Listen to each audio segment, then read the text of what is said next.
Kia ora whānau. Seems like I may have caught your attention with this book. Chapter 3, House of Many Ways by Diana Wynne Jones, in which Charmaine works several spells at once. The bathroom was as reassuring as Great Uncle William's kindly voice.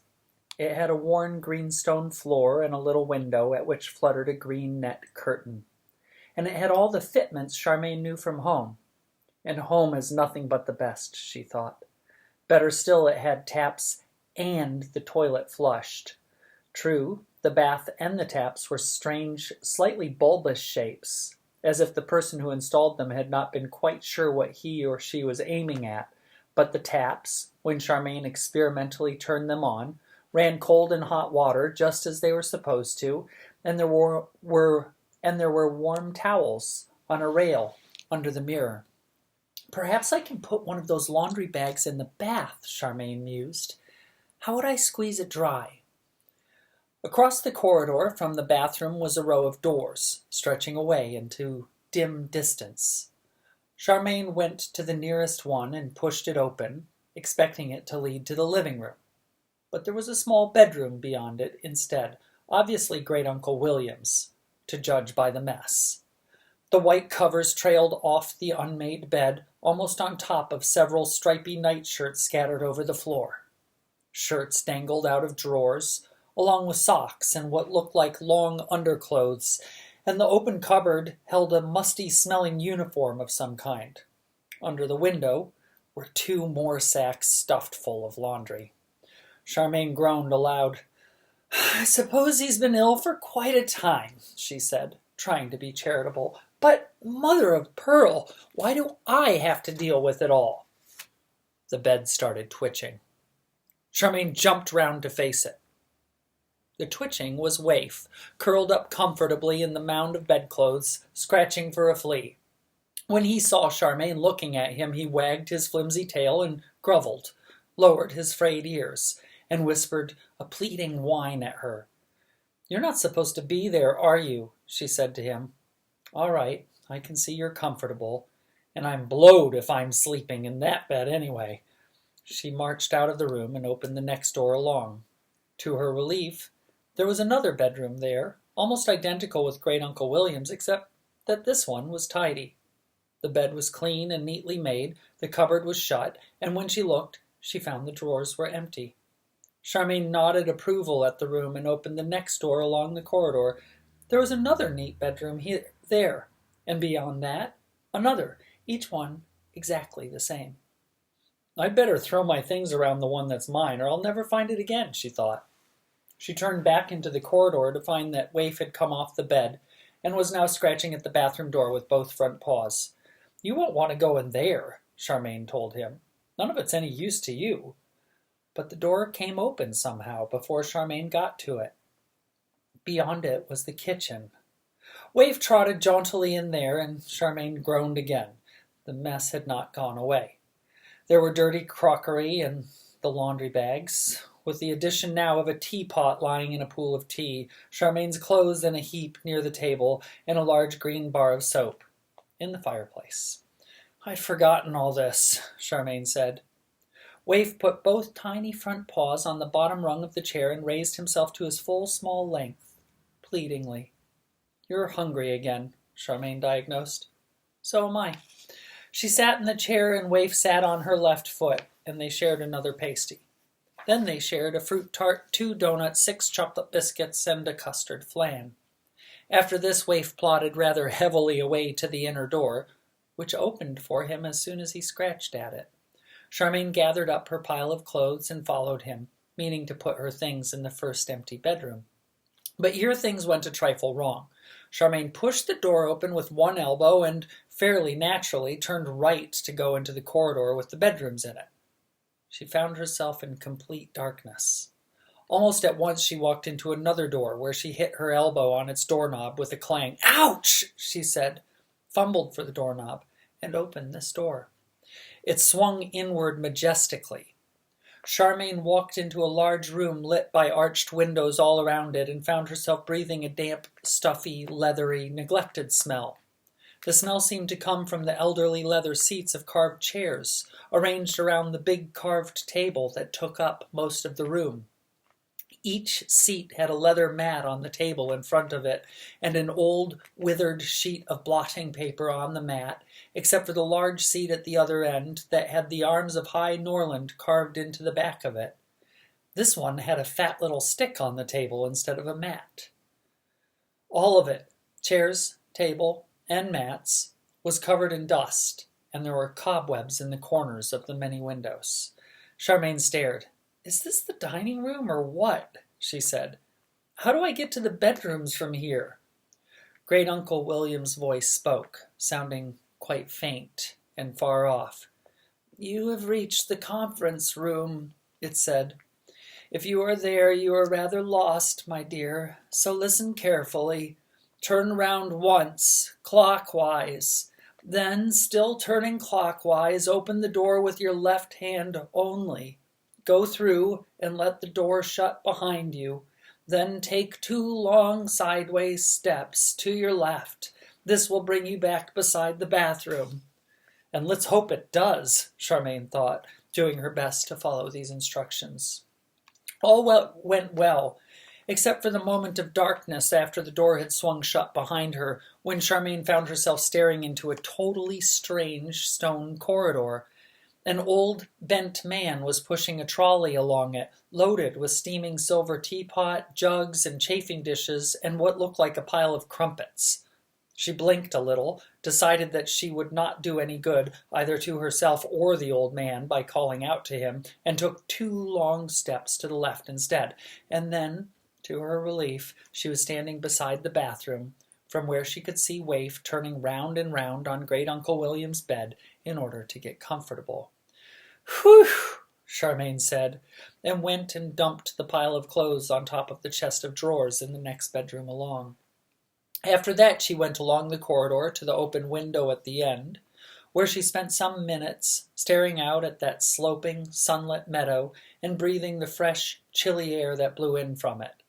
A person could easily climb out of this, she thought, or in. But she was not really seeing the meadow or thinking of fresh air. Her real thoughts were with that enticing book of spells that she had left open on Great Uncle William's desk. She had never in her life been let loose among magic like this. It was hard to resist. "I shall just open it at random and do the first spell I see," she thought. Just one spell. In the study, the book of Palimpsest was, for some reason, now open at "A spell to find yourself a handsome prince." Charmaine shook her head and closed the book. "Who needs a prince?" she said.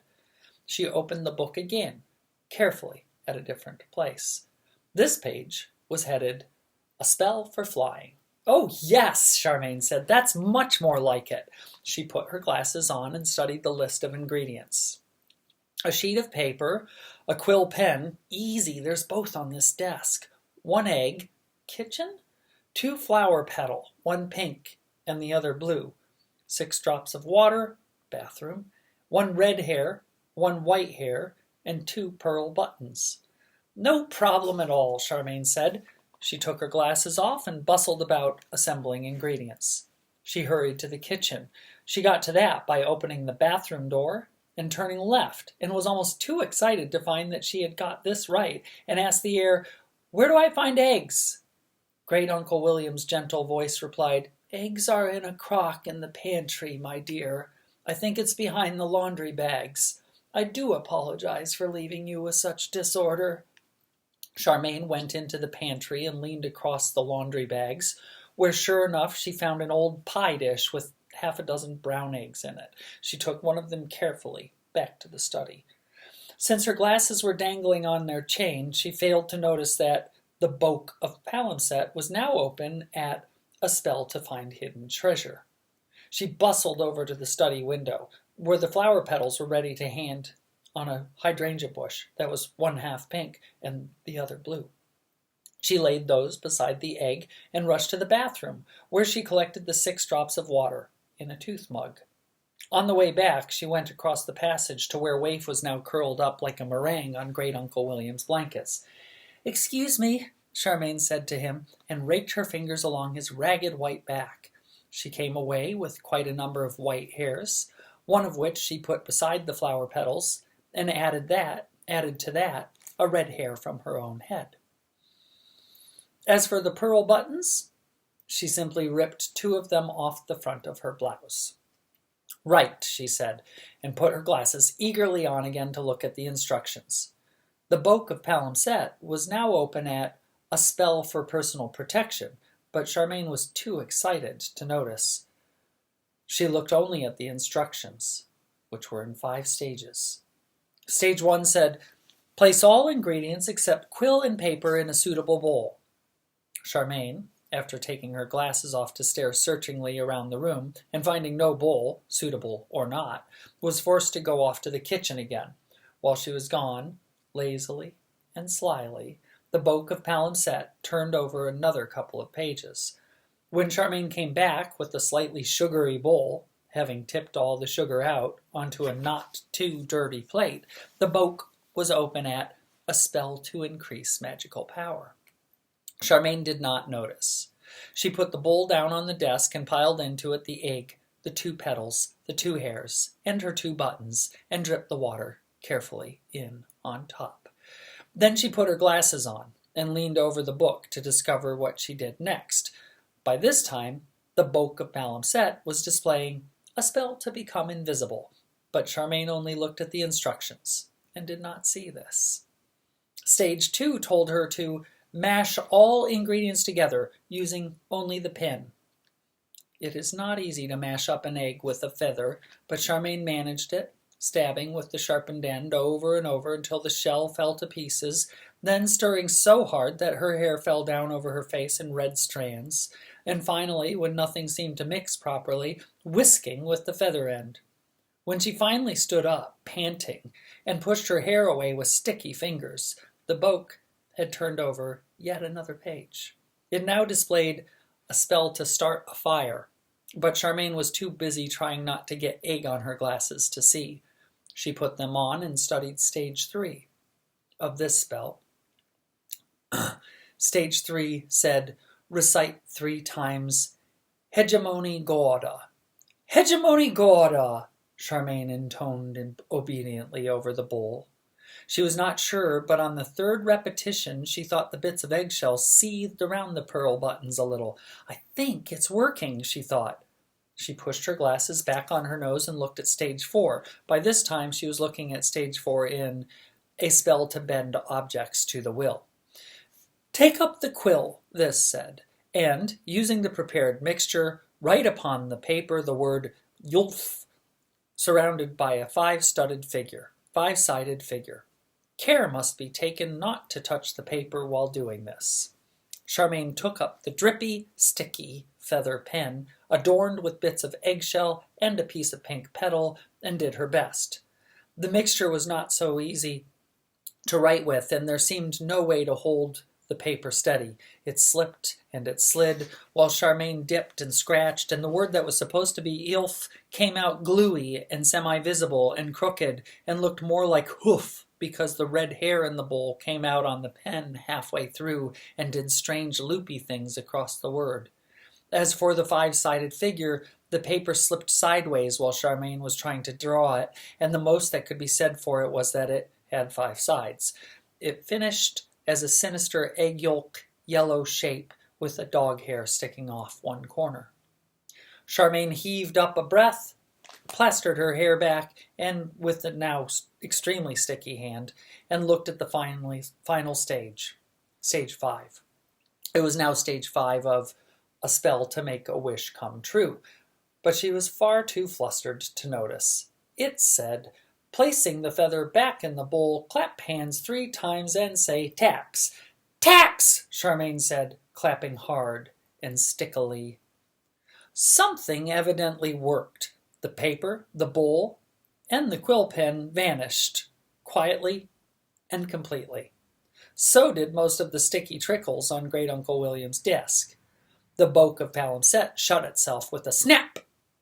Charmaine stood back, dusting crummy bits from her hands, feeling quite exhausted and rather let down. But I should be able to fly, she told herself. I wonder where the best place is to test it out. The answer was obvious. Charmaine went out of the study and along to the end of the passage to where the window stood invitingly open to the sloping green meadow. The window had a broad, low sill, perfect for climbing over.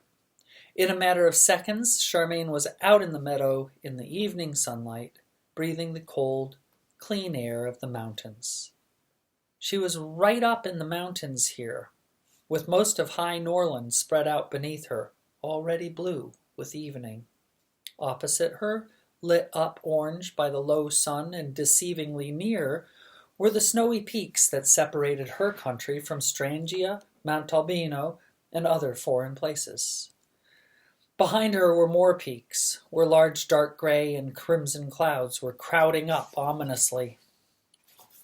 It was going to rain up here soon, as it often did in High Norland, but for the moment it was warm and peaceful. There were sheep grazing in another meadow just beyond some rocks, and Charmaine could hear mooing and bells tonkling from a herd of cows somewhere quite near. When she looked that way, she was a trifle startled to find that the cows were in a meadow above her and that there was no sign of Great-Uncle William's house or the window she had climbed out of.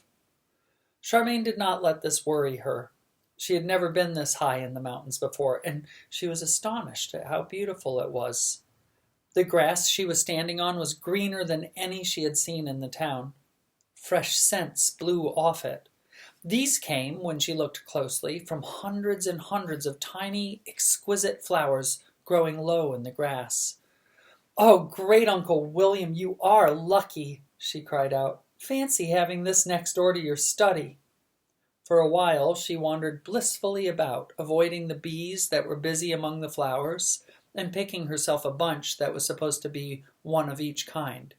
She picked a tiny scarlet tulip, a white one, a starry golden flower, a pale pygmy primrose, a mauve harebell, a blue cup, an orange orchid, and one each from crowded clumps of pink and white and yellow.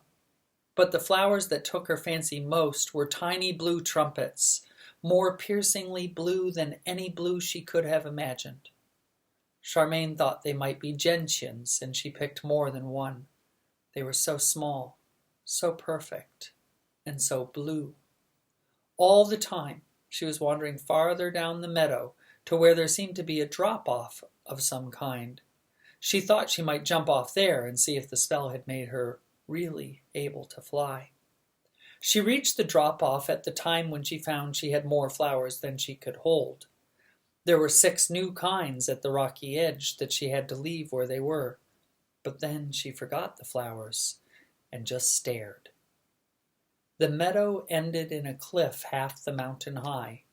Way, way below her, beside the little thread of the road, she could see Great-Uncle William's house like a tiny gray box in a smudge of garden. She could see other houses, equally far off, scattered up and down the road, and lights coming on in them in tiny orange twinkles. They were so far below that Charmaine gulped, and her knees shook slightly. "I think I'll give up flying practice for the moment," she said.